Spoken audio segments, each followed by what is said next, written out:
Bom dia, alunos.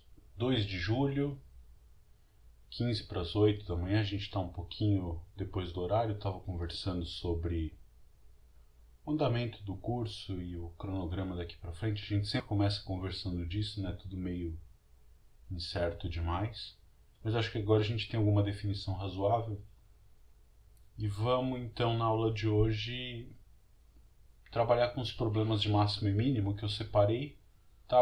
Eles estão com a numeração da lista ali, aqueles 56 que vocês vão ver na tela, o pessoal do vídeo já está vendo, vou colocar para os alunos aqui. Deixa eu achar ele, está aqui.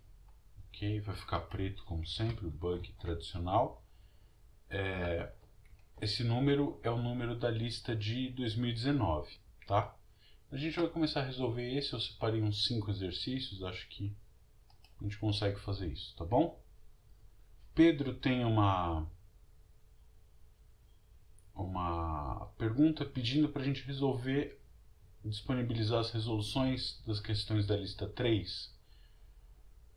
Pedro, eu não sei se a gente vai ter condições humanas de resolver e digitar todos esses exercícios, mas a gente pode tentar fazer isso sim, tá? E tá muito corrido, muita coisa para cuidar. Eu tenho esse curso, a coordenação desse curso, mais um curso no IME, todas as outras atividades administrativas, tentando fazer alguma pesquisa nesse meio do caminho. É complicado, mas eu posso tentar ver se a gente consegue organizar um manual de soluções para isso. Posso pedir para os monitores me ajudarem também, vamos ver, tá bom? Eu não posso prometer isso já, tá bom? Então vamos trabalhar nos exercícios. Então o primeiro é esse exercício, que é um exercício muito importante para a física, né? Ele pede para você mostrar que toda função f derivável em todos os pontos da reta, cuja derivada seja um múltiplo constante dela mesma, tem que ser uma função exponencial na forma que está escrita ali, né? Então, uma coisa que é mais ou menos direta de ver é que se você tem que f tem aquela cara, c vezes e elevado a kx, onde c e k são dois números reais fixos, então é muito fácil, né, um exercício direto, verificar que a derivada disso, o que vai ser, né? A constante c fica parada, não muda, é uma constante no produto. Eu vou multiplicar pela derivada da exponencial. Então a derivada da exponencial é o quê? É ela própria vezes a derivada do que está dentro. A derivada de kx é k. Então isso aqui fez exatamente o quê? K vezes, se você olhar, c vezes e a kx, esse cara aqui é a própria f de x, tá bom? Então é um exercício relativamente direto você verificar que f' é k vezes f quando f tem essa cara. Agora, o que o exercício pede para você mostrar é que exatamente toda f que verifica essa equação, f' igual a k vezes f, tem que ter aquele formato, né? Então, é o contrário, mostrar que vimos que c vezes e a kx é uma solução daquela equação, dessa aqui, tá? Mas o que a gente quer mostrar é que essas são exatamente todas as soluções, tá? Isso aqui é o que a gente chama de uma EDO, tá? Equação diferencial ordinária. Isso é muito importante para vocês. Uma equação diferencial ordinária, nesse caso aqui, de primeira ordem, porque a maior derivada que aparece é a primeira, né? É f', e os coeficientes da equação são coeficientes constantes. Na frente do f' tem o 1 e todos os outros termos envolvem a função f multiplicadas por uma constante. Tá? Então essas são bem fáceis de resolver. A gente tem método para resolver qualquer uma. E esse valor, o número c que está aqui, ele fica determinado se você estabelece uma condição inicial. Tá? Uma condição inicial quer dizer o quê? Eu quero a função cuja derivada seja k vezes f e que, por exemplo, no ponto x igual a 0 valha 3. Então é um sisteminha. Depois a gente até escreve isso, tá? Vamos resolver o exercício e depois eu te mostro como determinar esse c. Então vamos lá, a gente tem a nossa equação, né? Depois em Argilin 2 você vai aprender a resolver sistemas de equações diferenciais desse tipo. E isso é muito, muito, muito importante para vocês. A má notícia é que nem sempre você tem um método para resolver uma equação diferencial. Resolver uma equação diferencial quer dizer, encontre todas as funções cujas derivadas verificam a equação dada, né? Por exemplo, se você... Uma equação diferencial famosa que você conhece é a força em cada instante de tempo é uma constante que é a massa vezes a aceleração, ou seja, a segunda derivada da posição. Então, se eu te dou uma partícula e te dou a força em cada instante de tempo, você sabe dizer quem é a aceleração em cada instante de tempo e a partir disso, como que eu descubro a posição da partícula em cada instante de tempo, né? Essa é uma equação diferencial simples, tá? E para determinar completamente o movimento da partícula, o que você vai precisar, nesse caso específico, como você tem a segunda derivada, eu vou precisar fornecer o valor da função num ponto, ou seja, a posição, e a primeira derivada num ponto, ou seja, a velocidade num ponto. Então, dada a aceleração, a posição no instante inicial e a velocidade no instante inicial, eu conheço completamente a trajetória da partícula. Outra que é famosa é a da força elástica, né? Por exemplo, você tem que F de x é igual a menos kx, né? Onde, se a posição depende do tempo, eu vou ter um F de x de t igual a menos kx de t. E agora o que é o F? Segundo a lei de Newton, é a massa vezes a aceleração, tá? Então eu vou ter, passa para o lado de cá se você quiser, mx x duas linhas mais k x de t igual a 0, tá? Você bota aqui constantes, o k é uma constante que depende da constante elástica, a massa, põe massa igual a 1 e constante elástica igual a algum número, por exemplo 1 também, você consegue descobrir quem é a função x que verifica. Quais são todas as funções x tais que a segunda derivada é igual a menos a primeira. Nesse caso concreto, acho que não vale a pena a gente fazer agora, mas por exemplo você mostra que o x de t tem que ser uma constante vezes cosseno de kt, ou raiz de kt, né? Bota um k quadrado aqui, sei lá. Põe k quadrado, vai. Aqui vai ser kt mais b seno de kt. E é daí que surgem os movimentos periódicos, né? Ou o movimento se você tiver um movimento circular com velocidade angular constante, né? Bom, vamos fazer a conta que a gente precisa fazer aqui. Então, para descobrir isso, tem várias opções, né? Se você já sabe integral, você podia dar um truque, passar o f dividindo e integrar dos dois lados. Mas aí tem que tomar um cuidado de quando você pode passar o f dividindo e tudo mais. A melhor coisa aqui, que resolve isso de uma vez por todas, é um truque que parece um tanto artificial, mas que lá no cálculo 4 você vai aprender bem. O que a gente chama de fator integrante. Multiplica dos dois lados dessa equação, multiplica por e elevado a kx. Tá? Então você vai ficar com e a kx f' de x menos K e Kx f de x igual a zero. Tá certo? Isso aqui é nada mais nada menos, põe e a menos kx para dar tudo certinho. E a menos kx, o que é isso? Se você olhar, o que está do lado esquerdo, por isso que eu vou dizer que parece artificial, porque resolveu, né? É nada mais nada menos que a derivada do produto e a menos kx vezes f de x. Vamos conferir? O que é a derivada do produto?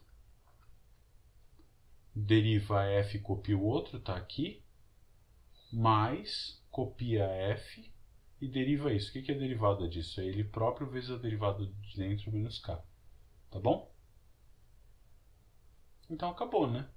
O que eu mostrei? Que a derivada desse produto é zero. Toda vez que f' é igual a k vezes f, eu concluo que a derivada desse produto é zero. E se uma derivada é zero sempre, então é porque o que está lá dentro o que eu derivei era uma constante. C.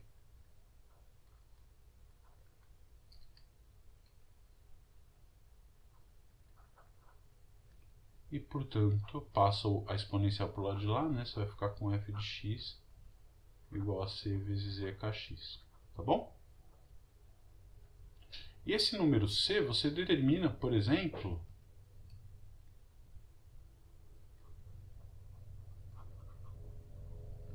suponha que você quer descobrir qual é a função tal que f' é 2f e que f de 0 vale 5.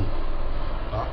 Qual é a função cuja derivada em cada ponto é o dobro dela e que no ponto x igual a 0 vale 5?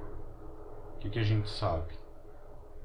O que fizemos acima, a gente sabe que f de x tem que ser uma constante vezes e a 2x. Tá? E como f de 0 igual a 5, quanto vale f de 0? C vezes e elevado a 2 vezes 0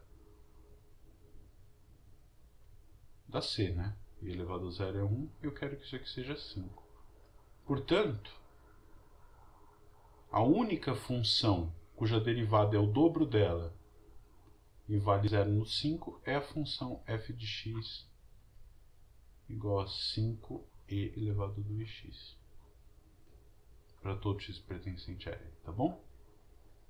Então você consegue descobrir funções que satisfazem certas equações com derivadas ali.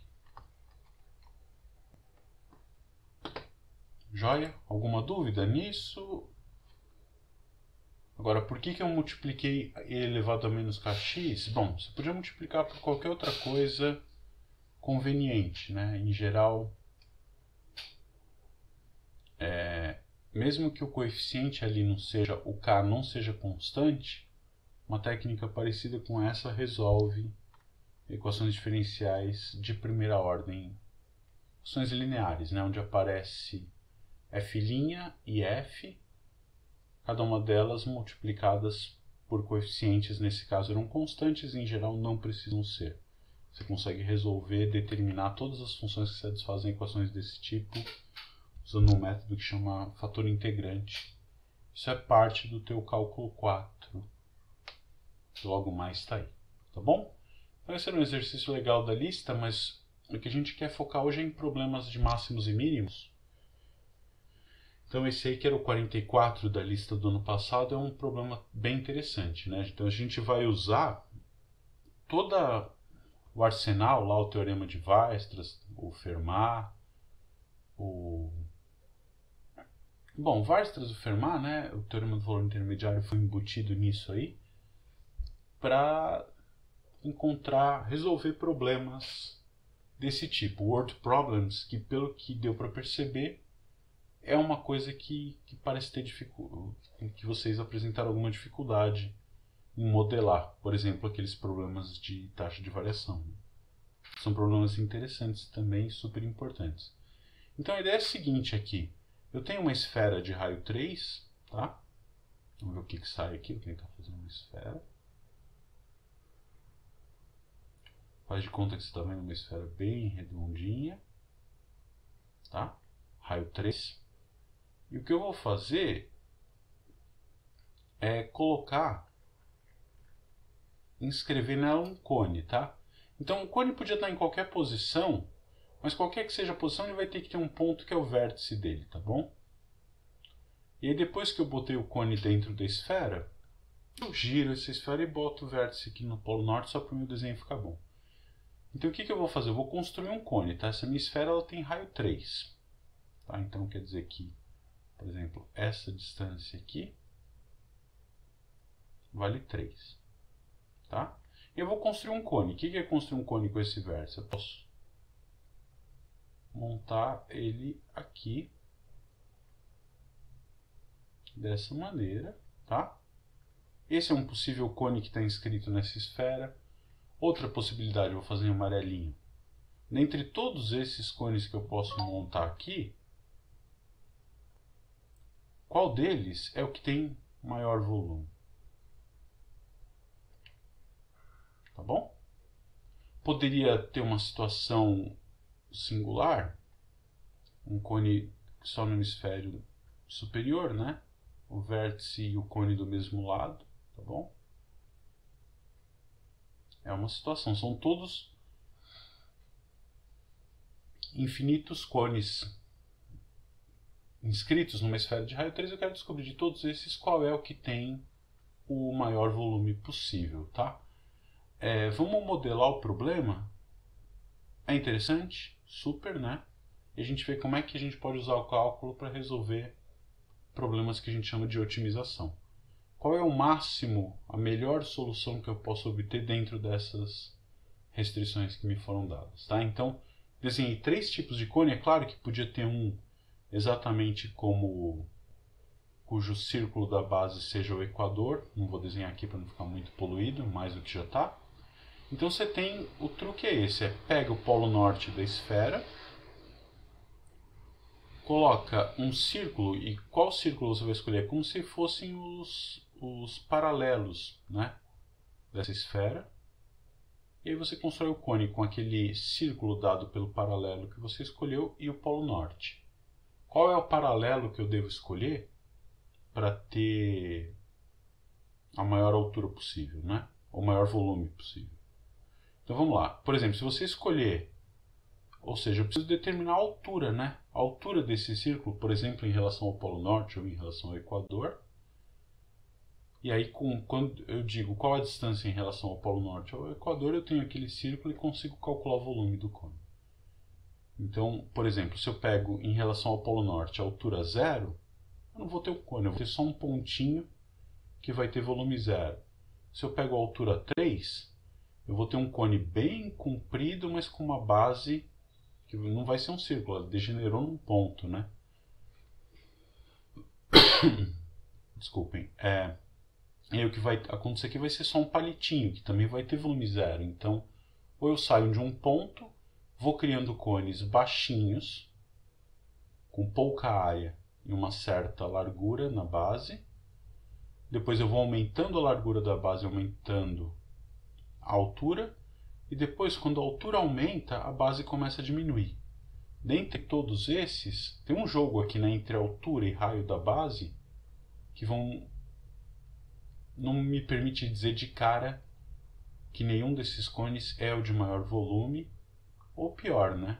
Sequer se existe o cone de maior volume. Então vamos repetir essa esfera aqui do lado, um desenho um pouco mais limpo. Então eu tenho aqui eu vou desenhar um cone só para a gente modelar o problema, né?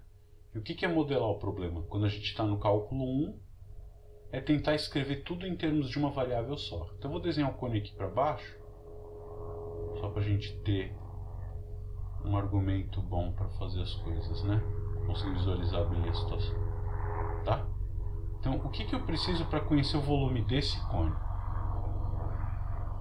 Ó, essa medida aqui é o raio da esfera, que vale 3, tá bom? Aí o que eu vou ter? Eu vou precisar do raio da base do cone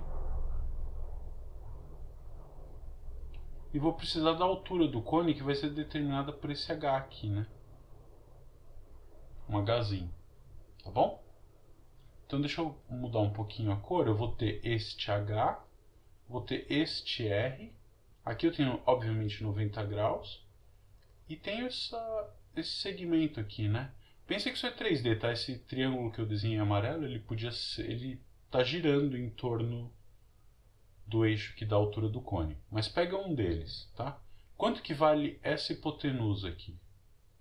Essa hipotenusa é um segmento que sai do centro da esfera e vai até um ponto da casca da esfera.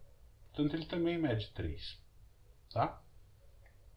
Então, na hora que eu vou escrever esse volume, o volume do cone ele vai depender de duas variáveis, né? Da sua altura e do raio, isso a gente sabe. O volume do cone, o que que é? 1/3 da área da base. A área da base é um círculo, πr ao quadrado, vezes a sua altura sobre 3. Tá? E aí eu preciso, de alguma maneira, estabelecer alguma relação entre as variáveis h e r, de modo que isso aqui dependa de uma variável só. Aqui, o que é mais fácil de ver? Pelo Pitágoras no triângulo amarelo, a gente tem que h2 mais r2 é igual a 9, né? Direto no teorema de Pitágoras, e, portanto, para facilitar a nossa vida, eu vou eliminar a variável quadrática que está ali, né? R ao quadrado é igual a 9 menos h2, tá bom? E quem que é o hzão pra gente? A altura toda do cone é o 3, que era do vértice até o centro da esfera, mais o hzinho. Eu consigo escrever tudo em termos da variável h. Então isso aqui vai virar o quê? Eu vou ter um V que depende só da alturinha. E quanto que vai ser? Π vezes o raio ao quadrado, que é 9 menos h, ao quadrado, vezes 3 mais h. Tá? Aqui tem uma fatoração, se quiser. 3 mais h ao quadrado vezes 3 menos h. Aí você escolhe como você quer escrever isso. Tudo isso dividido por 3. Tá? Então, é um problema de uma variável? É. Essa função tem máximo e mínimo? Não sei. Assim, solta, é claro que não, né? Quando h tende para mais infinito, isso aqui vai para menos infinito, eu vou ter um menos h ao cubo. E quando h tende para menos infinito, ela vai para mais infinito, né? Eu vou ter um menos h ao cubo, vai para mais infinito, quando h tende para menos infinito. Porém, o h não é qualquer coisa, né? Ele está restrito a um certo intervalo. Quais são os valores de h em princípio que você poderia usar? Se eu tiver um cone como esse laranjinha aqui, é porque o meu h é negativo, né? Tá bom? Então eu posso pensar que o h, em princípio, ele varia no intervalo fechado de menos 3 até 3. Certo? Agora, o que eu observo? Alguém quer falar alguma coisa? Abriu o microfone? Não? O que a gente observa? Que se eu escolho, por exemplo, essa altura do cone laranja, essa altura que gerou o cone laranja, vai me produzir o cone laranja, beleza? De maneira análoga, eu tenho, para essa altura, eu vou ter esse círculo laranja como círculo da base. Lá embaixo, né, quando o h é maior do que 3, eu vou ter um círculo de mesmo diâmetro e um cone com uma altura maior. Por exemplo, esse amarelo é parecido com o que eu estou falando. Tá? Então, para todo cone com H negativo, eu tenho um cone com H positivo com a mesma área de base. Portanto, como eu quero o máximo, parece mais interessante a gente olhar não para H entre menos 3 e 3, mas sim olhar para H entre 0 e 3, né? Você percebe? A natureza do problema me permite olhar num domínio um pouco menor. Então vamos ver. O que ia acontecer aqui? Na prática, nada, né? Eu só estou mudando o intervalo, eu continuo com a mesma propriedade, mas eu consegui diminuir meu intervalo porque eu sei que se existisse não existe nenhuma solução com h entre menos 3 e 0. Porque todo cone com h entre menos 3 e 0, eu acho um cone com a mesma área da base e com altura maior para h entre 0 e 3. Tá? Então agora o que a gente tem? A minha função v de h é um polinômio de grau 3, portanto uma função contínua definida no intervalo fechado. O que o Weierstrass conta para a gente? Função contínua no intervalo fechado tem ponto de máximo e mínimo global. Com isso eu mostrei que existe um cone de maior volume. Tá? Então, v de h é contínua. Tá? Então esse é o primeiro passo, né? Garanto que o problema tem solução. É contínua em 0,3. Intervalo fechado. E, portanto,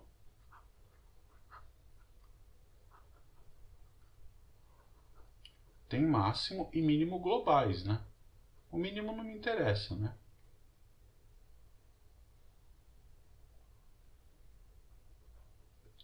Quem que garante isso? Isso é o teorema de Weierstrass. Tá bem? Joia. O Weierstrass disse que tem. Como é que eu faço para achar os pontos de máximo e mínimo? Aí é o de sempre, né? Eu vou calcular na borda quanto vale V quando H vale 0. Quando H é 0, H é igual a 0 quer dizer que eu estou com um cone que é exatamente o cone que tem como base o equador da circunferência, tá? Então tem que substituir. Quando for 0 vai dar 9 vezes 3, 27. 27 sobre 3 vai dar 9π. Tá bom? V de 3, que é o outro extremo, quando h for 3, esse primeiro fator aqui zero, então vale 0. Legal. Então no bordo eu já calculei. Vamos ver no interior, tá? Então quanto que é o V' de h? Olha, o π sobre 3 é uma constante ali. E os outros eu vou derivar com a regra do produto, né? Então vai ser deriva, copia, copia, deriva. Então a derivada do primeiro vai ficar menos 2h,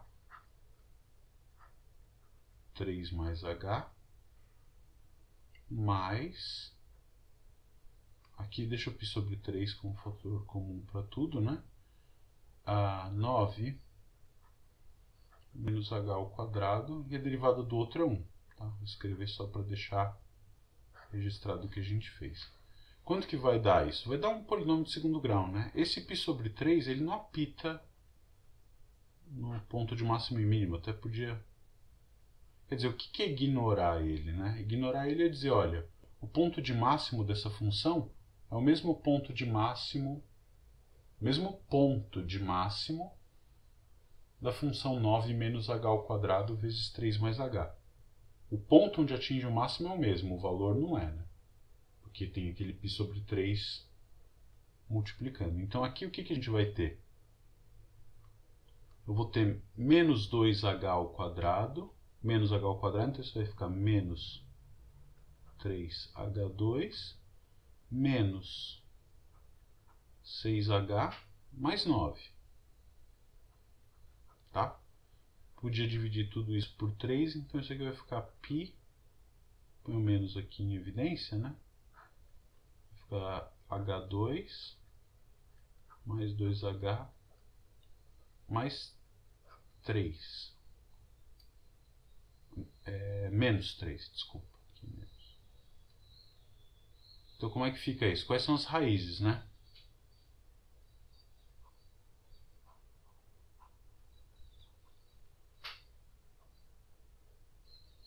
Eu vou ter esse menos 2, mais ou menos 4. O delta 16, né? Vamos ver. 4 mais 4 vezes 3, que é 12, 16. Legal. Raiz é 4 sobre 2a. 2. Então a gente tem... Quais são os valores? Um deles é h igual a menos 3. e o outro deles é H igual a 1. Tá? O menos 3 a gente joga fora, certo?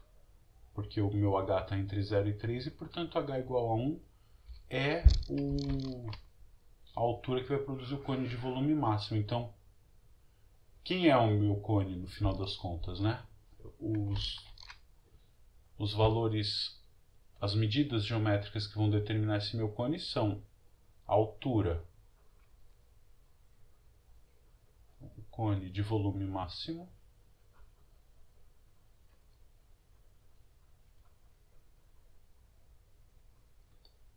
tem altura igual a 4 e o raio igual ao que está ali, né? 9 menos h ao quadrado, raiz de 8. Tá bom? E aí, se você quiser, quanto que seria esse volume, né? O volume seria o V de 1. Só substituir na fórmula ali, a gente vai ter 8 vezes 4, 32π sobre 3.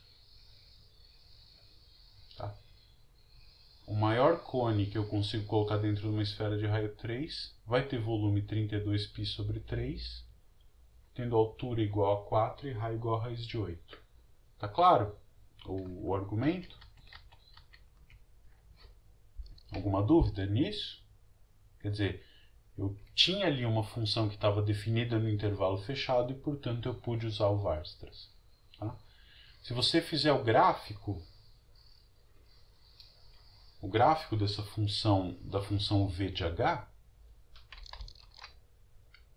como é que ela é, né?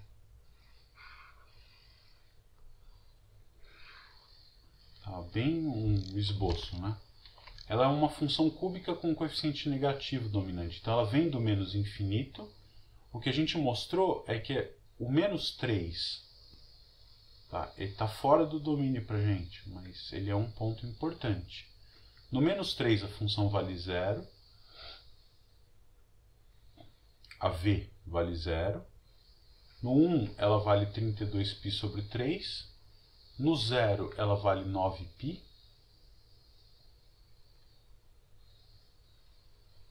E no 3 ela vale 0 de novo, tá? Então essa é a carinha da minha cúbica. Ela vem, tá? Isso aqui podia estudar as concavidades, inflexões e tudo mais. Em algum ponto aqui ela vai ter uma inflexão, né? Então você percebe, o que que eu tenho? O menos 3 e o 1 são pontos de mínimo e máximo local, respectivamente, globais não existem, mas no nosso intervalo de interesse, que é o intervalo 0,3, vou fazer com laranja aqui para parecer melhor. Tá? No intervalo 0,3, o ponto de máximo global está aqui, h igual a 1, tá bom? Então, nesta região, este ponto é o ponto de máximo global. Aqui a gente tem o 32π sobre 3. Aqui é 9π, só para a gente marcar uma escala, né? Não está muito na escala, mas vocês entenderam como é que é a coisa. Dúvida nisso? Problema bem interessante. Gostaram? É uma ferramenta bem poderosa do cálculo, né? Vamos tentar trabalhar o próximo, então? Espero que vocês tenham gostado desse tipo de coisa, né? O outro é o 47 da lista. Esse aqui ele envolve uma coisinha um pouquinho mais interessante, né? Como é que é a situação? Vamos lá. Você tem eu quero fazer um cilindro girando um retângulo. Isso está claro, né? Se você pega uma folha de papel e segura as duas quinas em um mesmo lado da folha, se você gira ele, você gira bem rápido, você vai ver um cilindro ali, né? Desculpa. desculpem novamente, você faz isso, aí a pergunta natural é: qual é o cilindro de maior volume que você pode construir, sabendo que os vértices desse cilindro estão em cima do gráfico da função f de x igual a x sobre x2 mais 1, tá? Então eu vou primeiro tentar olhar como é o gráfico dessa função, né? Bom, no zero ela vale zero. Quando x tende para infinito, isso aqui vai para zero, tá bom? E no menos infinito também é uma função ímpar, né? Isso vai ajudar bastante a gente.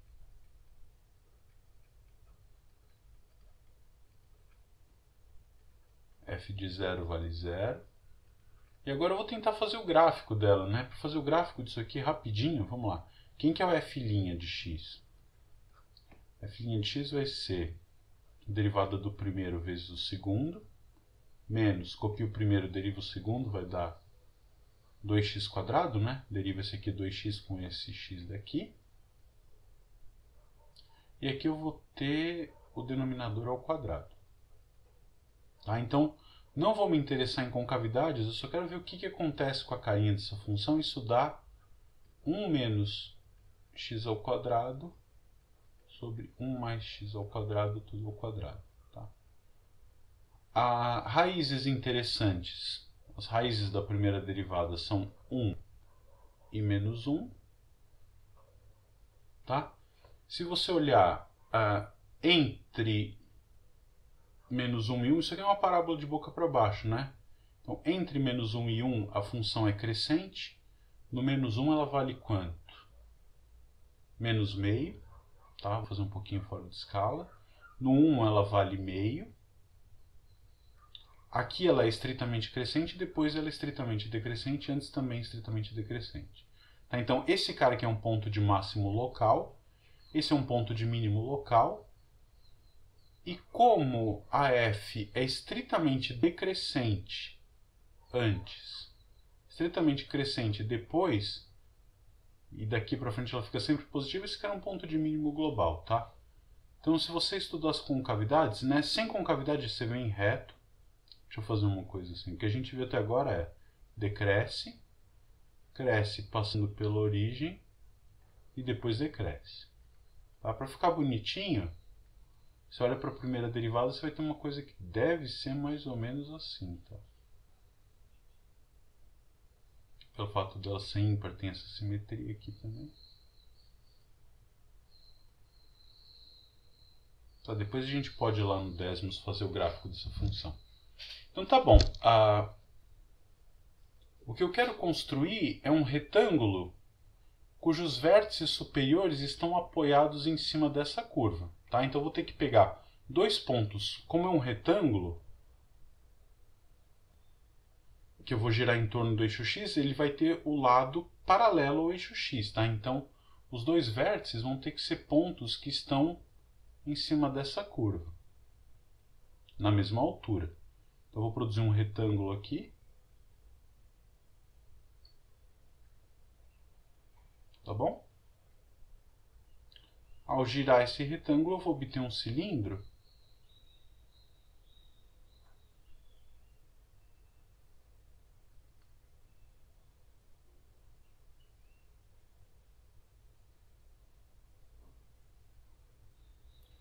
Eu quero saber quais são aqueles dois pontinhos laranjas que eu tenho que escolher para obter um cilindro de maior volume, se é que ele existe, tá bom? Professor, por que você pegou do lado direito? Bom, se eu pegasse do lado esquerdo, os dois vértices iam estar aqui para baixo, se eu obter um cilindro, para cada cilindro que eu construo do lado direito, eu construo um cilindro de mesmo volume, né? O mesmo retângulo gerando do lado direito, do lado esquerdo, só que vai estar para baixo do eixo x. Não importa, tá? É o mesmo cilindro, portanto vai ter o mesmo volume. Então a pergunta natural é: como é que eu vou calcular o volume desse cilindro? O que é o volume do cilindro? É um V. Do que ele depende? Ele vai ter um certo raio em uma certa altura. Quem que é o volume do cilindro reto? A área da base, circunferência de raio R, vezes a altura. De novo, eu tenho duas variáveis, eu preciso achar alguma coisa que atrele todas essas variáveis, né? Então vamos pensar, aqui você vai ter um certo x2, aqui você vai ter um certo x1, e a altura R, a altura R é boa, né? A altura do gráfico, que é o raio do cilindro, é esse cara aqui, né? E ele é quanto? Ele é exatamente o f de x1 e também tem que ser o f de x2, né? Porque os dois cilindros da ponta tem que ter o mesmo raio para ser um cilindro.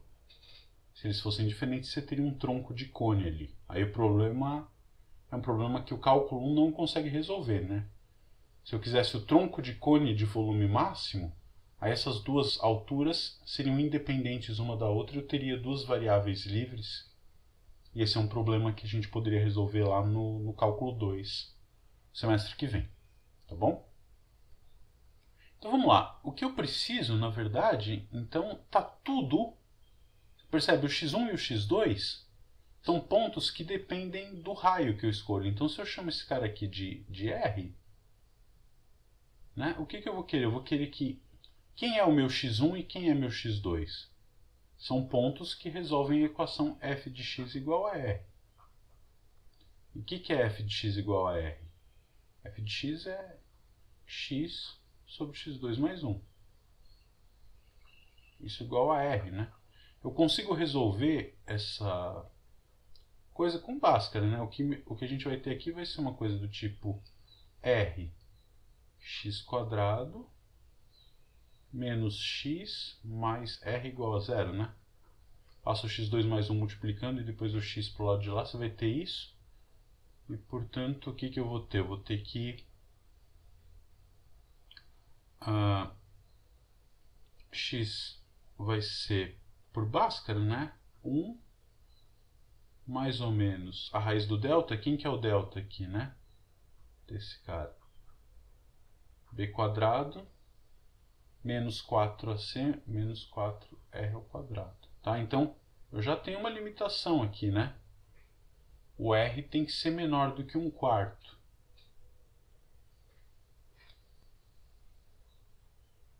E faz todo sentido isso, né? É 1/4 não, meio, desculpa. Faz todo sentido, por quê? Quem que é meio naquela minha figura?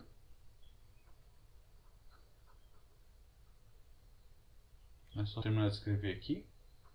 Esse é o Bhaskara, né? Quanto que vale f de 1?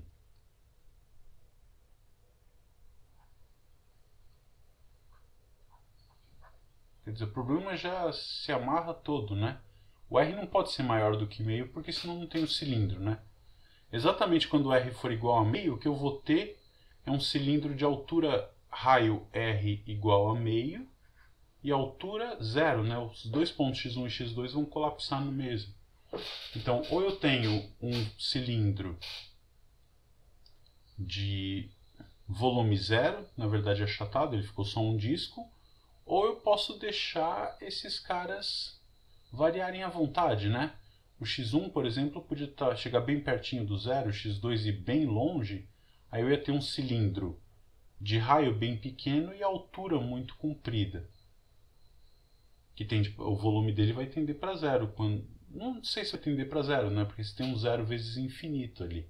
Raio zero e altura infinita. Não sei qual é o controle que você tem sobre a vontade que o R tende para zero contra a vontade do H tender para o infinito. Você vai ter uma indeterminação do tipo zero vezes infinito, a ver o que dá, né? Bom, o que a gente precisa então, voltando para o nosso volume, eu vou tentar escrever tudo em função do R, né? Porque a altura ficou em função do R. Isso aqui é um R ao quadrado aqui dentro, não sei se dá para ver. Agora dá. Tá? Então, 1 menos R ao quadrado. Quanto que é essa altura, né? Eu vou escrever, então, só o meu V dependendo do raio. como sendo πr ao quadrado vezes a altura. Quem que é a altura? A altura é x2 menos x1, né? Então o x2, por exemplo, é o maior desses, é o 1 mais a raiz. O x2 é o 1 menos a raiz. E, portanto, essa diferença x2 menos x1, que é o h, né?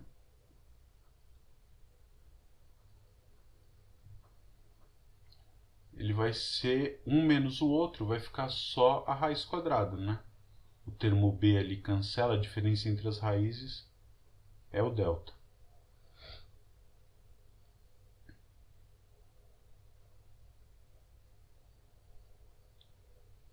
Bom, é o delta porque o a aqui, opa, desculpa, tem um 2r aqui, né?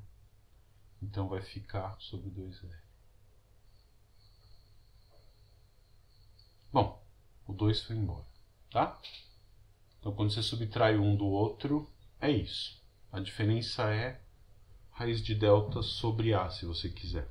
A soma é 1 sobre r, né? Menos b sobre 2a. E a diferença é delta sobre a. Muito bem, então a altura vai ficar isso aqui, né? E aí eu tenho uma função do cálculo 1 apenas, de uma variável, tudo dependendo só do r, que dá para simplificar isso, vai ficar πr raiz de 1 menos 4r ao quadrado. E aí o que é o meu problema? Eu quero o volume, o maior volume. Então eu tenho que descobrir o r que deixa isso aqui máximo. Para saber se tem um r que deixa isso máximo ou não, você vê que tem um dilema aqui, né? R tendendo para meio faz com que esse cara valha 0. E R tendendo para 0, eu vou fazer um cilindro bem fininho e super compridão. Então, o R vai variar de quanto? O R pode ser 0? Em princípio não, né? Porque se eu tiver R igual a 0, eu não tenho um cilindro. O R pode ser meio? Também não, porque se eu tiver meio, eu não tenho um cilindro. Então veja que eu tenho aqui, em princípio, um intervalo aberto.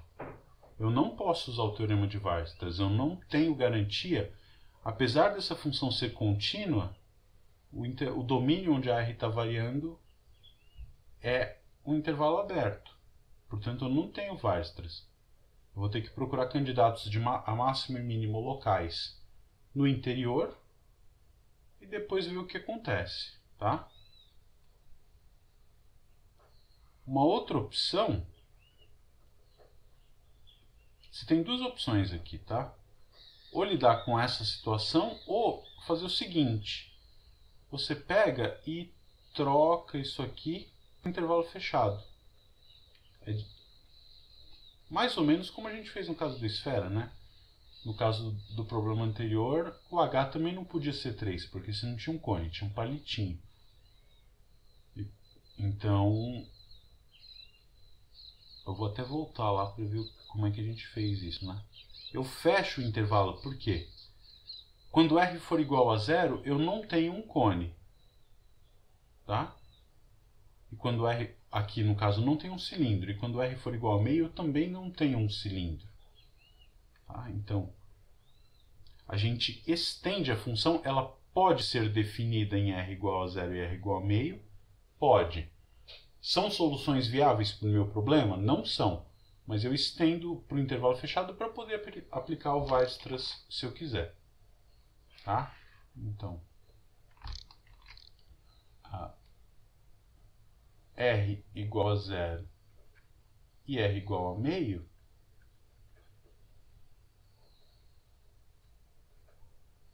não dão cilindros.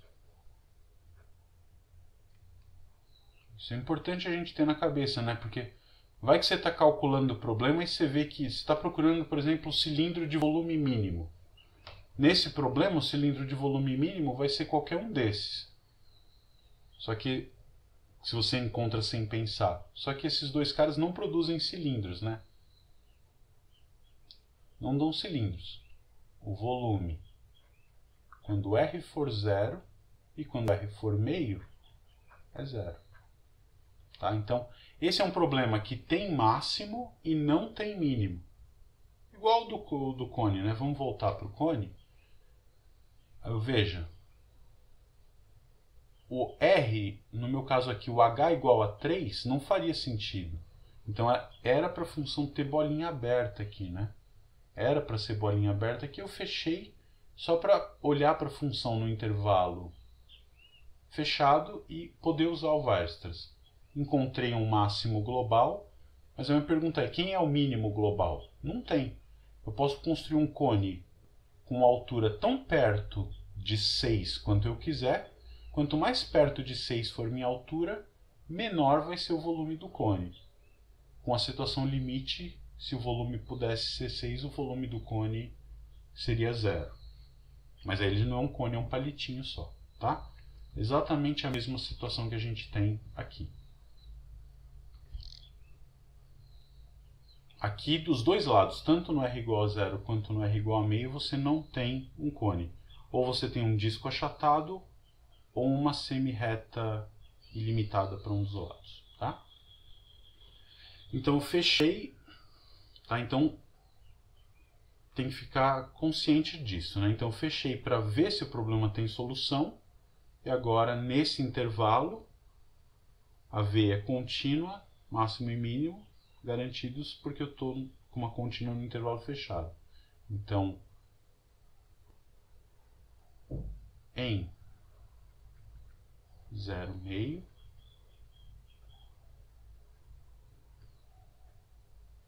tem máximo e mínimo globais.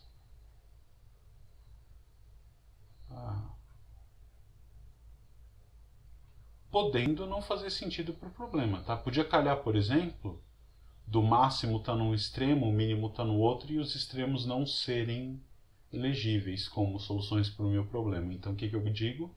Que o problema não tem solução nesse caso. Então, podendo não... São soluções virtuais, né? Podendo não fazer sentido. Você força a barra para garantir que tem alguma e depois vê se a que você achou vale. Então, vamos lá. Nos extremos, já calculamos ali em cima, V de 0 e V de meio, ambos valem 0. E lá dentro é claro que a gente vê que tem solução, porque para qualquer número R, no intervalo aberto 0,5, isso aqui vai dar uma quantidade positiva que vai ser maior do que a desses aqui. Então, é só achar quem é. Quem é o V', né, de R? V' de R. Poderia ignorar o π, não vou. Vai ser π vezes derivada do primeiro, copio o segundo, mais copio o primeiro, derivo o segundo, né? A derivada do segundo vai ser quanto?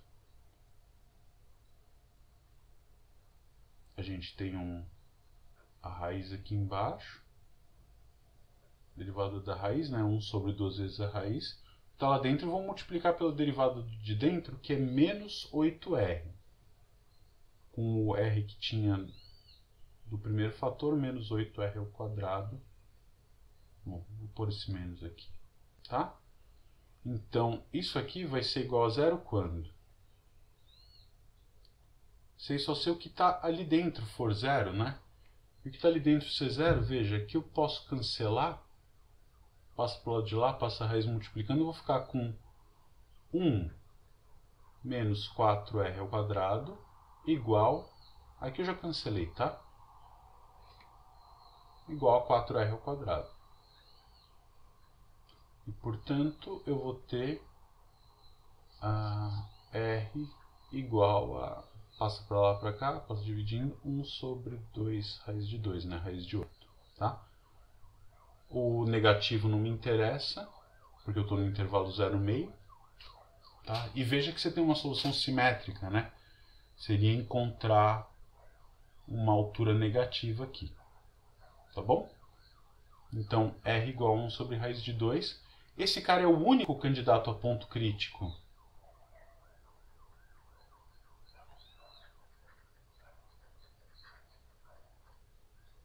O único ponto crítico no intervalo 0,5. Nas bordas ela vale 0, esse cara é o único ponto crítico, então ele é máximo local. Tá bom?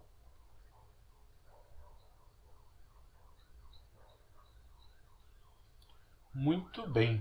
Então, qual é o maior volume do cilindro? É só substituir aquele cara ali, né? Então o volume vai ser o quê? O volume de 1 sobre 2 de um cilindro com este raio. E se ele tem esse raio, você sabe exatamente qual é a altura dele. Tá aqui, né? O ponto tá feito. Então vai ser π sobre 2 raiz de 2 ao quadrado, né? R ao quadrado. πr, né? Já cancelou ali. Então vai dar 2 raiz de 2 mesmo. E aí eu vou ter raiz de 1 menos R ao quadrado é 1/8, né? Então 1 menos meio, que é meio, tá? Então vai dar π sobre... Aqui vai ficar raiz de meio, raiz de 2 cansa, raiz de meio, né? Então vai dar π sobre 4, tá bom? Então o cilindro de maior volume tem volume π sobre 4, que é obtido com raio da base igual a 1 sobre 2 raiz de 2 e a altura igual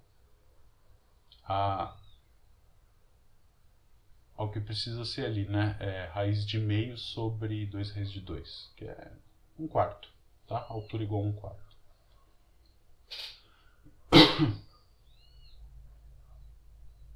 Não é igual a 1/4. Depois a gente vai fazer a conta, dividir por R, tá bom? Então essas são as dimensões. Alguma dúvida? Acho que alguém falou alguma coisa.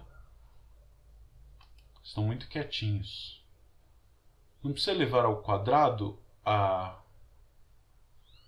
1 sobre 2 raiz de 2? Aonde, Isabela? Dentro da raiz ali, né? Então vai dar... O R ao quadrado é 1/8, né? Então aqui vai ficar 4 vezes 1/8, que dá meio. 1 menos meio, meio, raiz de meio, 1 sobre raiz de 2. Junto com esse cara dá π sobre 4. A fórmula é essa, né? Estou usando essa expressão aqui, ó. Apliquei R igual a 1 sobre raiz de 2, 1 sobre 2 raiz de 2 aqui. Então vai ficar π vezes 1 sobre 2 raiz de 2. E aqui 4R ao quadrado. R ao quadrado é 1/8. Então 4R ao quadrado é 1 meio. 1 menos meio, meio. Vai ficar π vezes raiz de meio. Raiz de meio é 1 sobre raiz de 2. Com essa raiz de 2 de baixo dá 2 vezes 2 π sobre 4 ali. Tudo bem? Isso, já tinha cancelado antes. Legal. Dúvida nesse tipo de problema são coisas bem legais, né? Vamos ver o próximo.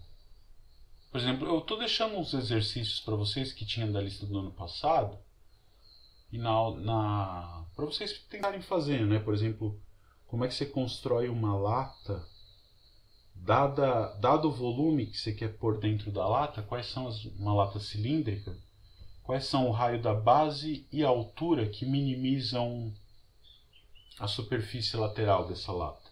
Ou seja, se eu preciso fazer uma lata que cabe dentro 1 litro do que você quiser pôr lá, e ela tem que ter o formato de um cilindro, qual é o raio e a altura desse cilindro para que eu gaste o mínimo material possível na embalagem?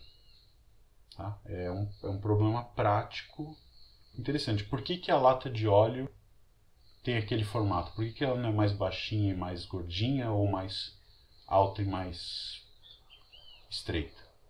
Né? Dado que ela tem que caber 900 ml, se eu aumentar o raio eu vou ter que diminuir a altura e vice-versa. Como é que eu doso esse aumento e diminuição de altura e raio para ter o menor gasto de material com embalagem possível? Né?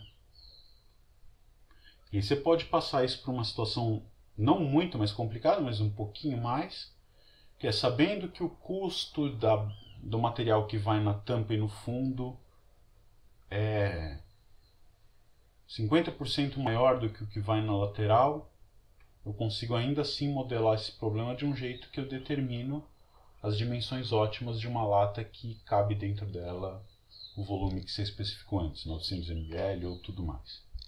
Tá bom? São problemas de cunho bem prático mesmo, tá? Esse aqui não é prático, mas não deixa de ser interessante. Quer dizer, pode até ter uma situação prática, né? Eu te dou duas medidas, tá bom? Te dou um segmento de medida A ou B, tá bom? Essa aqui é minha medida B. E eu te dou um outro segmento de altura A. Eu levanto ele perpendicular. Então eu quero construir um triângulo, tá? Que você tem altura A e base B. Então, dados dois segmentos de medidas A e B, qual é o triângulo que vai ter o perímetro mínimo? Então eu posso construir esse triângulo. É um triângulo possível, que tem um certo perímetro, né? Tem lados L1 e L2, o outro é a base. Uma outra possibilidade, deixa eu apagar esse L1 e L2 por enquanto. Uma outra possibilidade é botar o segmento de altura A bem na pontinha. É um outro tipo de triângulo, você vai ter um triângulo retângulo. Não tem problema, tá no jogo também, né?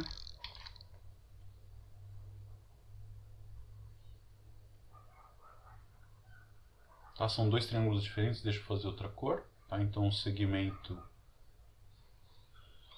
de altura A mesma altura de antes, faço um outro triângulo. Uma situação um pouquinho pior, você podia ter um triângulo daqueles que a gente nunca desenha, né? Quando pede para desenhar um triângulo. Mas podia ter uma situação assim, tá?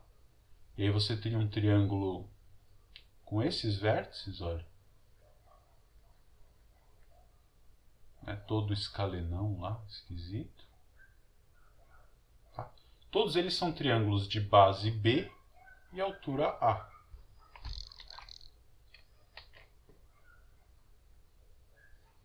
Pergunta é, dentre todos esses triângulos, qual que é o de menor perímetro, se é que existe?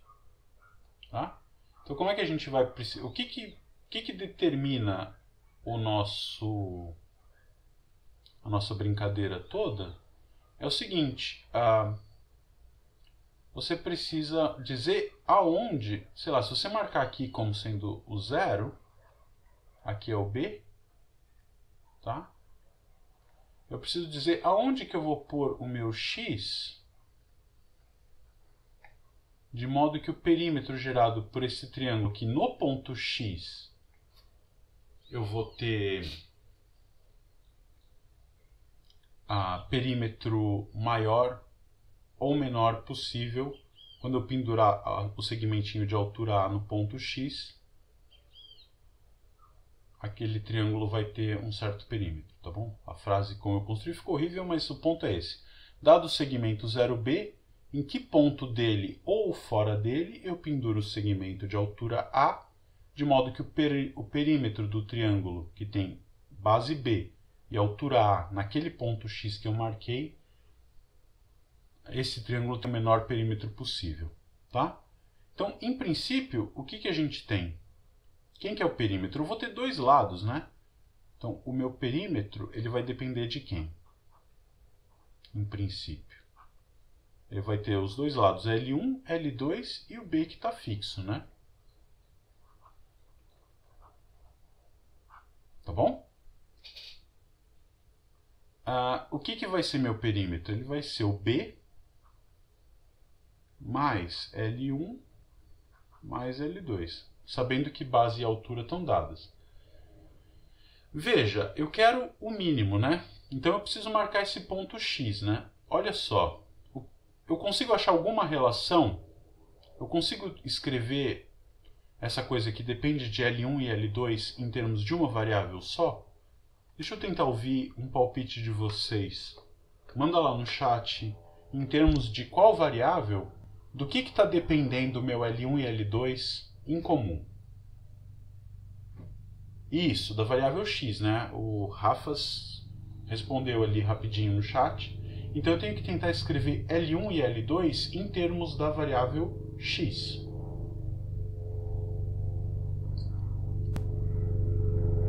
Isso é rápido de fazer, né? Por exemplo, se você olha no triângulo branco aqui, o que a gente tem é o seguinte. Eu tenho, como é o segmento de medida A é uma altura, esses dois caras são 90 graus, né? Então eu tenho dois triângulos retângulos aqui. Então o L1, eu vou escrever como? O L1 é a hipotenusa desse triângulo de lado x, cateto x e A, né? Então L1 é a raiz de x2 mais A2, onde A2 é um número fixado, tá bom? Mais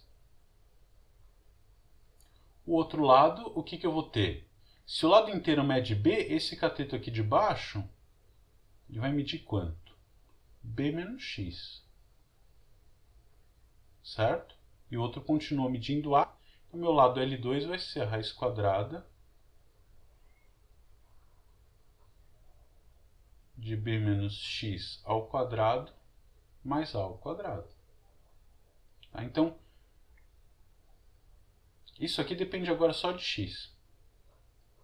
Então eu quero saber se esse problema tem solução ou não. Tá?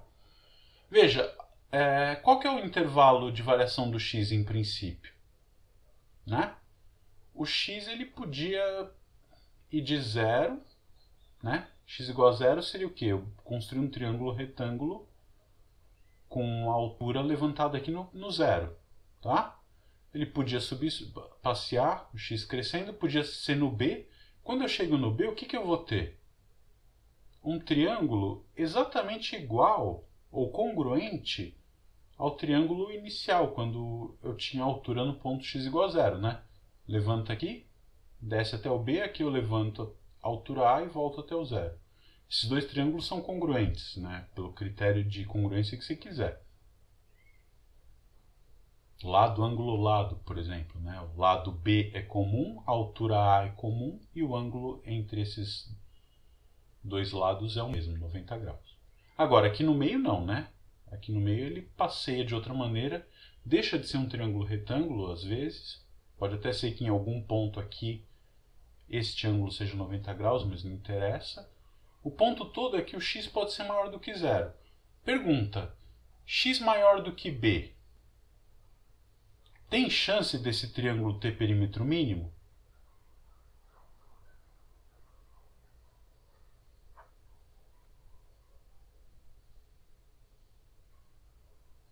Não, né? Se o x for maior do que o b, este lado aqui é maior do que este, e este lado aqui é maior do que a hipotenusa, tá bom? Então, se o x for maior do que b, o P de x vai ser maior do que o P de b. E, portanto, x não tem chance de ser mínimo, né?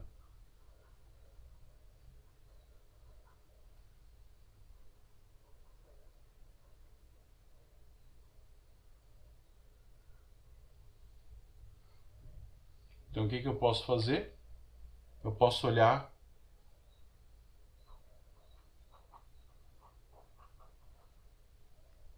considero P de x só com x entre 0 e b.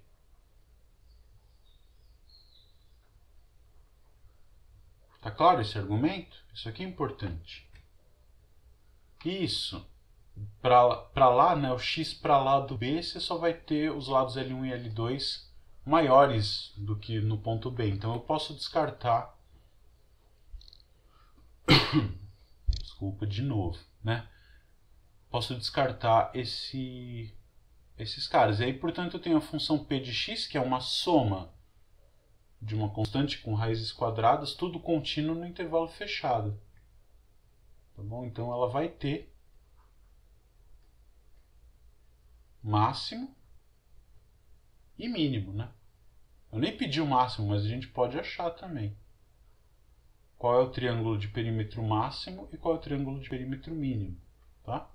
E como é que a gente vai fazer isso? Bom, olha nas bordas, tá? Quando o x for 0, o perímetro do triângulo vai ser B.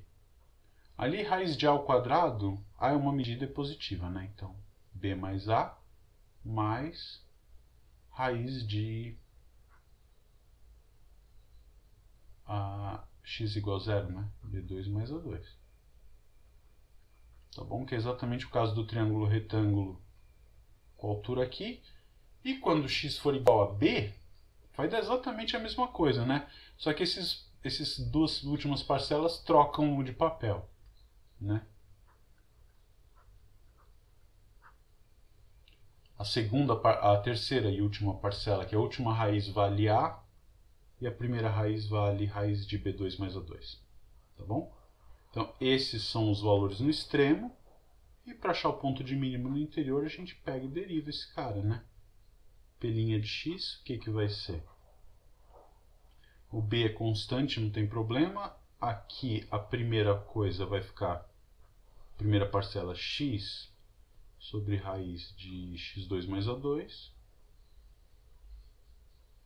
E aqui, quando você for derivar, tem que tomar um cuidado, né? É uma regra da cadeia dupla aqui. Dupla não, né? Uma dentro da outra. Então vai ficar a raiz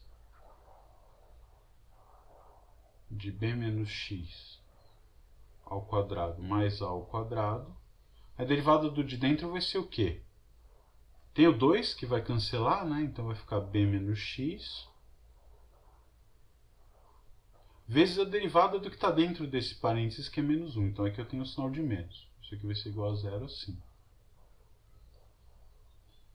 Tá? E aí, como é que você vai resolver essa equação? Passa para o lado de lá, eleva ao quadrado e vamos que vamos, né? Isso aqui vai ser igual a 0 se e só se eu tiver aqui x ao quadrado sobre x2 mais a2 for igual a b menos x ao quadrado sobre b menos x ao quadrado mais a ao quadrado. Aí você multiplica em cruz e resolve, né? Quando você multiplicar em cruz, você vai ter o termo feio, tá? Que seria um pouquinho mais assustador, né? Que é x² vezes b menos x tudo ao quadrado, teria um grau 4 ali. Ele vai embora porque ele aparece igualzinho do outro lado. Tá bom? Então vai ficar ax ao quadrado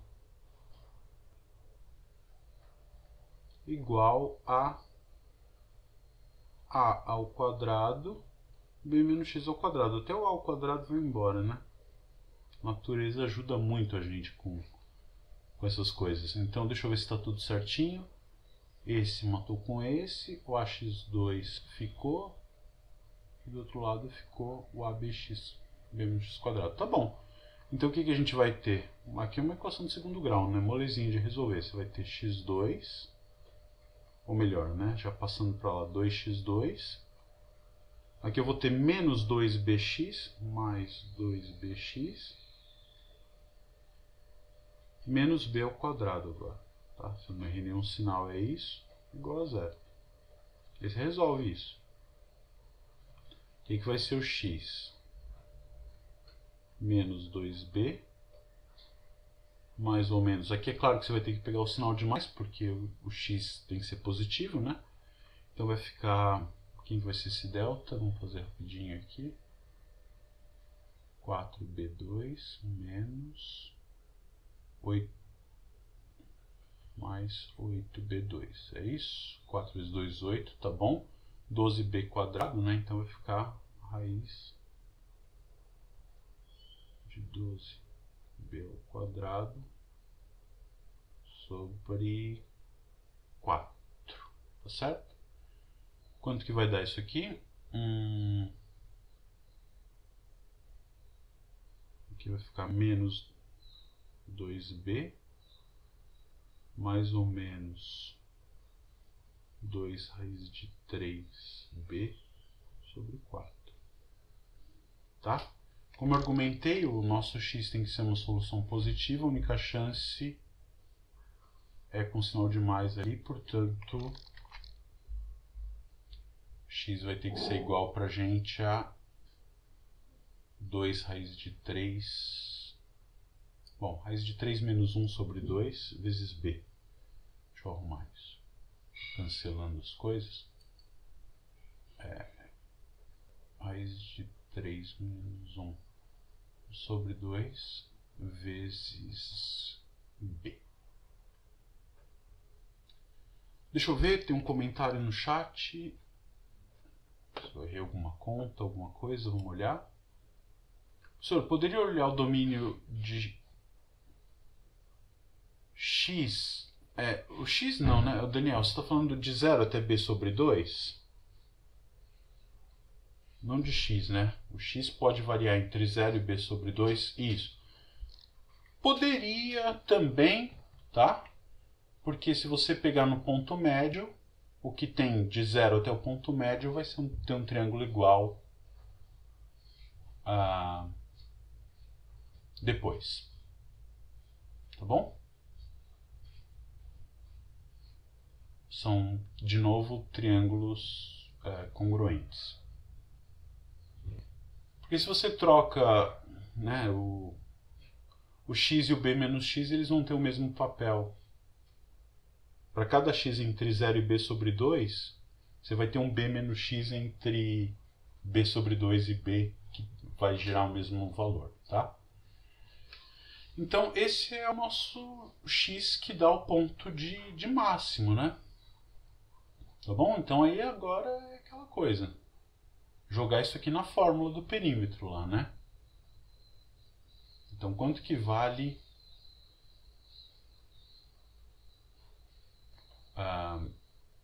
b de raiz de 3 menos 1 sobre 2 vezes b? Tá? Isso vai dar um certo número, que é quanto? b. Bom, acho que a gente não precisa calcular, né? Certamente, a gente precisa ver por que esse cara é ponto de mínimo, né? E aí tem vários jeitos de você fazer isso. Um deles é estudar o sinal da derivada. Outro é fazer o teste da segunda derivada. Muita gente usou isso na prova até. O teste da segunda derivada, mas aí é muito chato derivar isso aqui de novo, né? Um monte de regras do quociente com cadeias e tudo mais. Ou então tentar olhar para o sinal da derivada, né? A derivada, você tenta tirar um mínimo, você percebe que antes, para x menor do que essa quantidade, P' é negativa, e para x maior do que essa quantidade, P' é positiva. Portanto, esse aqui é um ponto de mínimo local, o único dentro desse intervalo fechado, portanto é um ponto de mínimo global. Tá? Então, curiosamente,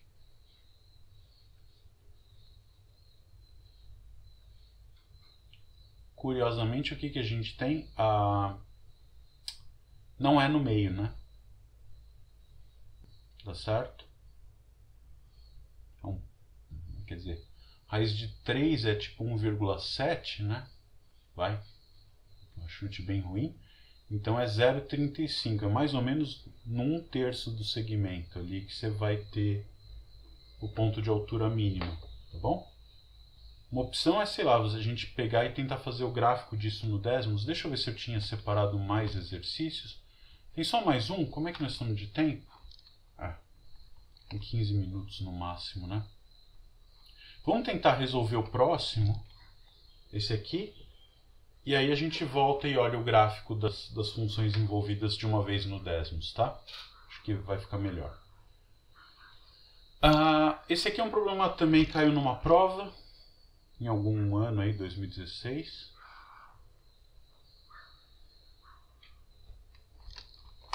Em 2016 teve Olimpíada, né? Teve. Olimpíada e teve honestidade também na Poli. Vamos lá. Não importa. Então eu tenho lá meu ponto 1, 2, tá bom? é um ponto no plano. E eu quero saber,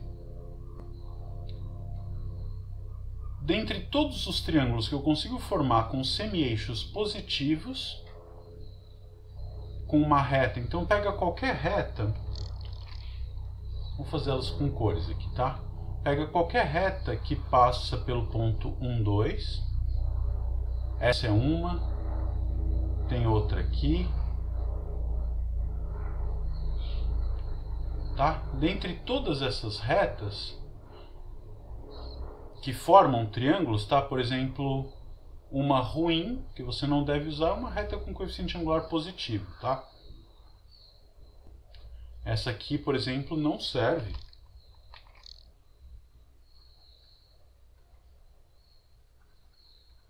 Porque não forma um triângulo com os eixos positivos, né?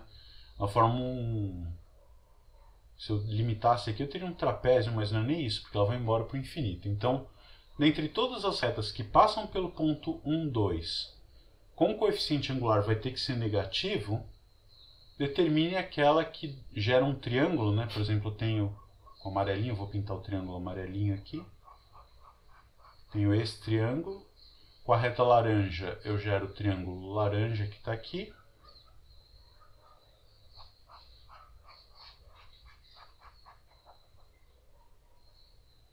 Dentre todos esses triângulos, qual é o que tem a menor área? Tá? Para escrever o que tem a menor área, o que a gente faz? Eu primeiro vou determinar a equação dessas retas para descobrir quem são esses interceptos. E aí eu consigo calcular a área do triângulo com base vezes a altura sobre 2. Né? Então, qual é a equação da reta?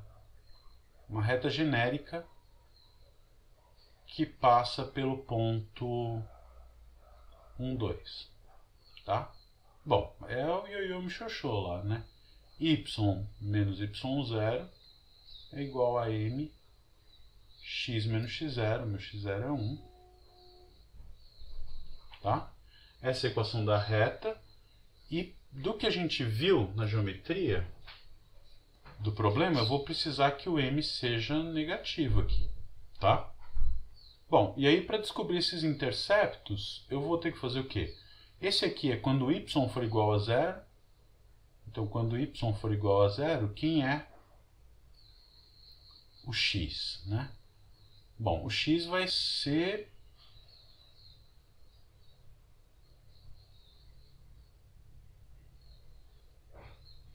Vou ter menos 2 igual a mx menos m.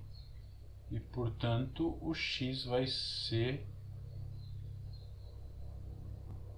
m menos 2 sobre m, tá? Lembrando aqui que m é uma quantidade negativa, tá? E o intercepto com eixo y, quando x é igual a 0, o y vai ter que ser, se o x for 0, 2 menos m, tá bom? Então, a área do triângulo, ela depende só de m, né?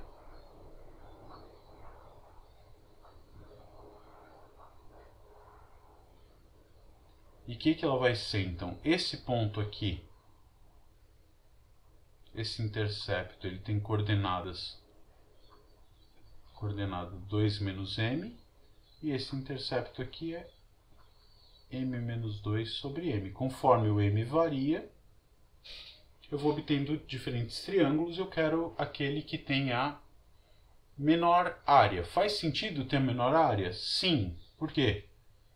Se o m, por exemplo, for tendendo para 0, a reta vai tendendo a ficar horizontal, eu vou ter triângulos com área cada vez maior. Então eu espero que essa minha função da área tenda para infinito quando o m tende para 0. Vamos fazer a conta. Quem que é a área desse triângulo? É base vezes a altura sobre 2, né? Então é m menos 2 vezes m, eu posso escrever isso como sendo menos, põe um menos em evidência em um deles, é menos m sobre 2, m menos 2, tudo ao quadrado, sobre 2m, né? É esse vezes esse sobre 2. Botei um menos ali para ficar o quadrado bonitinho, tá? E isso eu vou querer com m menor do que 0. Então, é um intervalo aberto? Não. Garanto, a função é contínua? Posso garantir a existência de máximo e mínimo? Não. Então aqui eu não uso Weierstrass, tá? E é um caso pior. Por que é um caso pior? Nos outros, eu falei, bota o extremo do intervalo no jogo, que tudo bem. Aqui não tem jeito, né? Eu não tenho como substituir m nessa fórmula para obter um número. Então eu não posso usar aquele artifício de fecha o intervalo.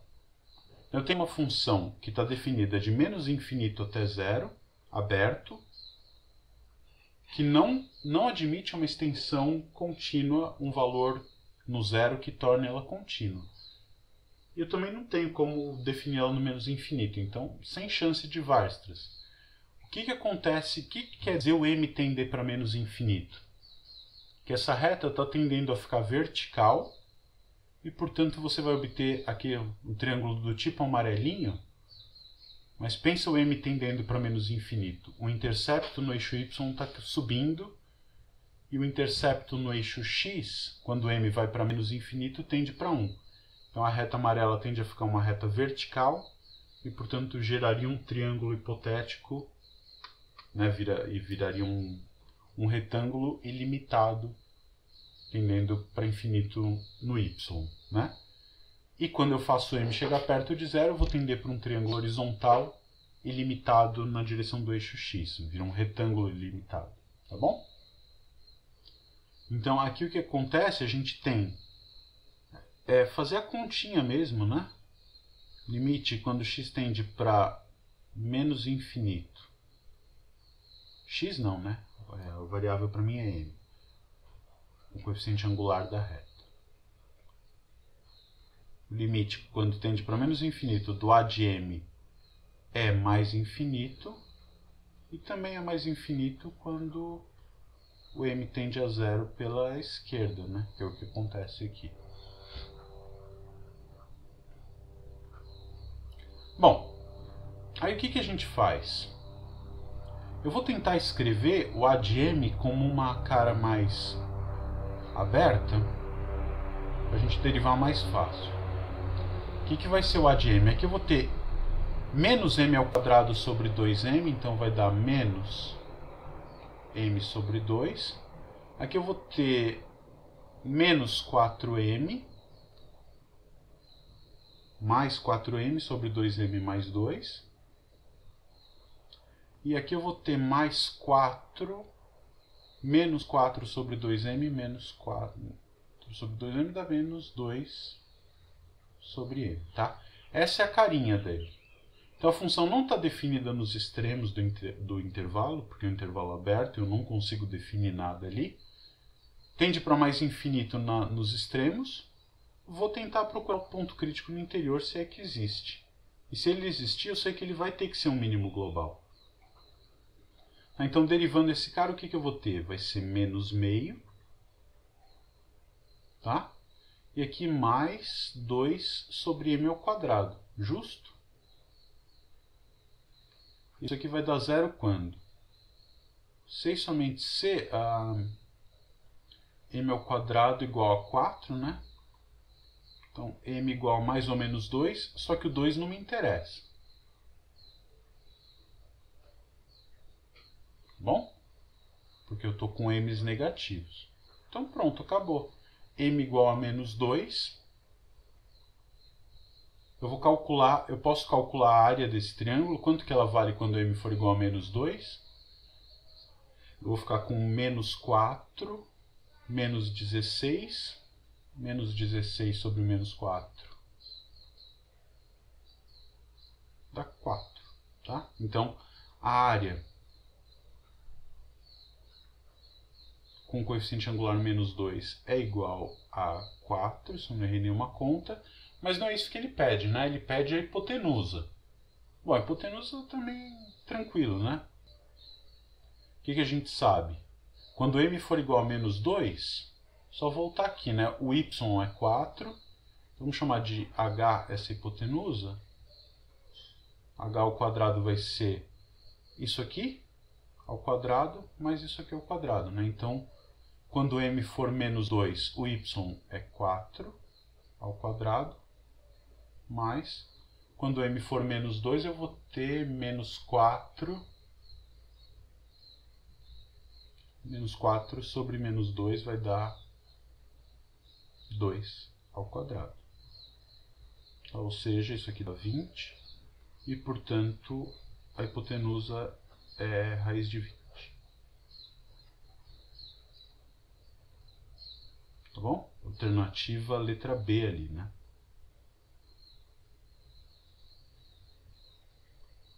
Se você quiser, faz de conta que está fazendo uma prova. Pronto. Raiz de 20. Dúvida nessa questão? Ah, e a Luísa tem uma pergunta aqui.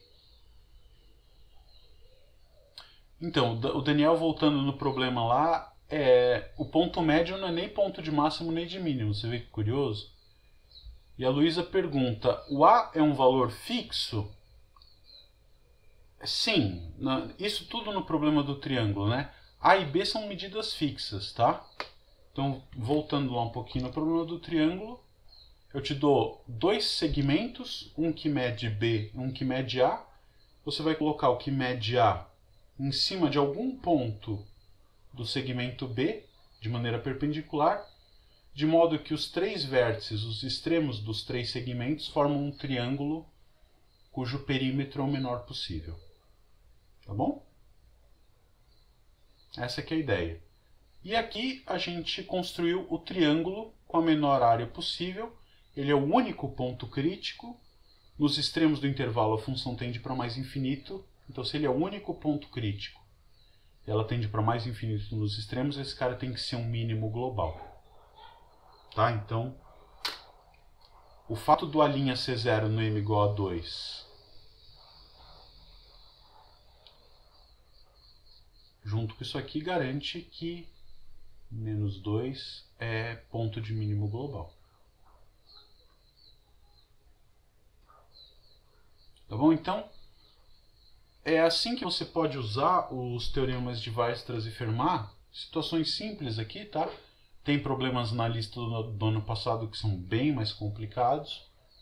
Estão lá na seção de exercícios complementares, por exemplo. Aqueles... Faça só depois que você já está tranquilo com a matéria, onde você vê esse tipo de situação aplicando... Quer dizer, de novo é uma consequência do TVM, né? Estudo de máximos e mínimos. Você consegue resolver problemas concretos de maneira bem interessante, tá? No semestre que vem a gente vai fazer uma coisa parecida com isso, mas analisando funções que dependam de mais de uma variável, tá? Então aqui dependia em princípio de mais de uma variável lá no problema da esfera, mas a gente achou alguma coisa que amarrava as duas e conseguiu determinar tudo em termos de uma variável só. Às vezes não dá.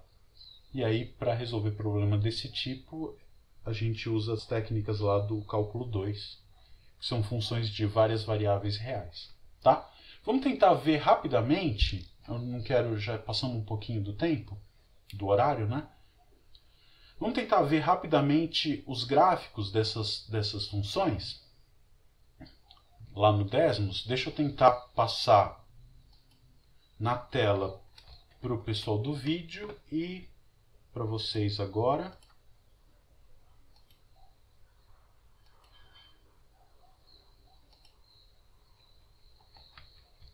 Acho que está todo mundo vendo já. Sim. Vamos começar com o problema, esse último, né? Então a gente tinha o ponto P, que tinha coordenadas 1, 2, estava ali. E eu vou tentar escrever a equação da reta que passa por esse ponto com o coeficiente angular m, né? Bom, então a situação era essa. A gente viu que o m não podia ser positivo, né? Tinha que ser negativo. Então o que a gente viu... Deixa eu mexer nesse intervalo do m. A gente já viu a resposta, né? Então, sabemos que é menos 2. Vamos colocar entre 0 e 4. Então, m igual a 0, você teria um triângulo... que não é um triângulo, né? Um retângulo infinito, preenchendo toda a faixa horizontal com altura 2 e x positivo. Aí, para qualquer m instantaneamente menor do que 0, tá? Esse cara aqui, por exemplo, menos 001, ele vai cruzar lá em algum lugar. Você já tem um triângulo, tá? É uma questão de dar o zoom para fora e ver onde que essa reta cruza o eixo X. É um triângulo de área gigante. Essa área vai diminuindo. Diminui, diminui, diminui, diminui, diminui. Tá vendo? É o triângulo aqui, com esses vértices aqui, né? Acompanhe esses vértices, a gente pode até escrever eles. Vamos chamar Q de 0, qual que era o valor? 2 menos m, né?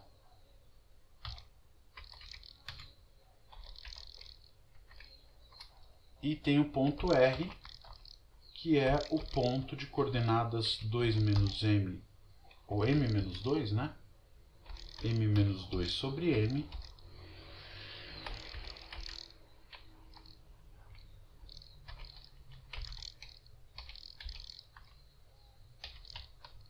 Zero, tá? Então é o triângulo formado por esses, pela origem aqui, né? Vou também botar o O.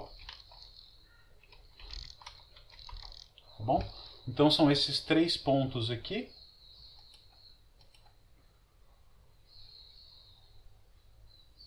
Sobre os eixos coordenados, eu quero ver o triângulo de área mínima, né? Você tá vendo? Ó, ele fica lá longe, no menos 0,25 ele já começa a aparecer aqui. Vou tendo triângulos cuja área vai diminuindo. No menos 1, eu tenho um triângulo aqui com área determinada, né? 4 sobre 5, né? 3 vezes 3 sobre 2. Vai diminuindo. Entre todos esses, o cara com a menor área é esse aqui, tá? Cuja área vale 2 vezes 4, 8 sobre 2 vale 4. Aqui a área vale 4. Quando m era menos 1, a área valia 4,5, por exemplo. E a partir daqui a área começa a aumentar, né? Por exemplo, você pega esse outro. Por exemplo, tem algum triângulo cuja área, quando m for, o intercepto no eixo x for 1, tá? Vai ter um certo valor aqui, você vai querer que m menos 2 sobre m seja igual a 1. Isso não vai ter, né? M igual a 1 não tem chance porque a reta seria vertical. Então esse cara aqui, por exemplo, ele tem altura 6 e base 1,5. Então vai dar 6 vezes 1,5 vai dar 12, né? 9 dividido por 2, 4,5. Então esse triângulo no menos 4 tem área igual ao triângulo quando m é igual a menos 1, mas as medidas são diferentes. Não importa, a menor de todas as áreas é exatamente quando m for igual a menos 2. Tá claro?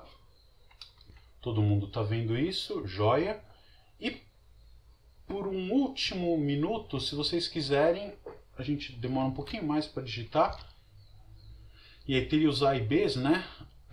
Vamos tentar escrever a nossa função p de x ali e ver como é que é a cara dela com certos valores fixos A e B. Então, apaga isso tudo.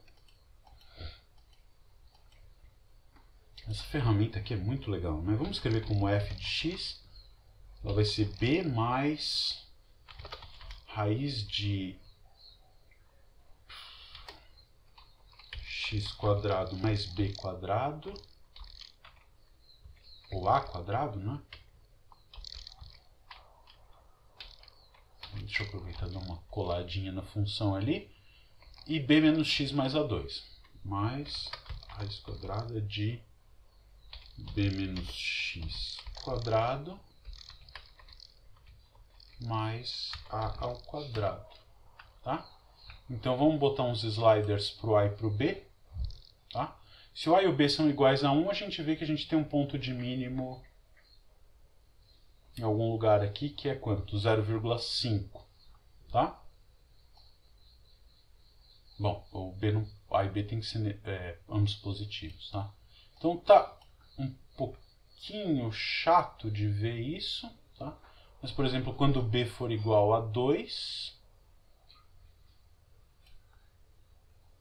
se o a for 1, se o a for 1, a gente vai ter exatamente o ponto mínimo 1, mas se o a muda, né, você vai ter outro valor ali. Tá? Opa, negativo não pode, fica estranho, tá bom? Então, o que a gente vê é um ponto de mínimo global exatamente naquele cara que a gente encontrou ali. Tá? Então, acho que tá bom por hoje.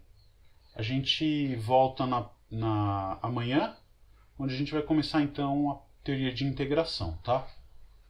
Boas aulas para vocês no resto do dia e a gente vai ter um anúncio com um cronograma logo mais, tá? Um calendário com as datas das provas, como que vai ser o semestre daqui para frente. Obrigado a todos, bom dia e tchau, tchau, gente. Até a próxima.